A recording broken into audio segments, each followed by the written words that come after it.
কোনো টাকা হবে না। টাকা দেন, তারপরে ভিতরে যান। ইয়ে, টাকা নেওয়া হয়ে গেছে। টাকা নেওয়া হয়ে গেছে। এবার যেতে এবার দিন। তো যেতে দেবেন। 1 টাকা? এই জিনিসের আবার চলন আছে নাকি? অচল দিয়ে সচল নিয়ে টাকা চান?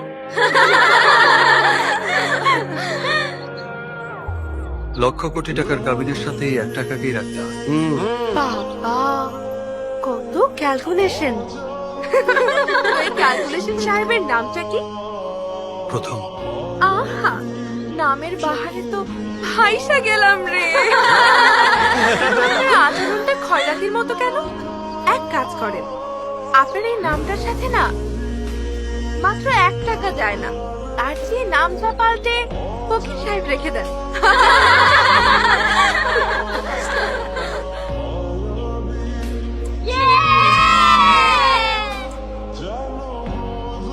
এই মিষ্টি খাওয়া।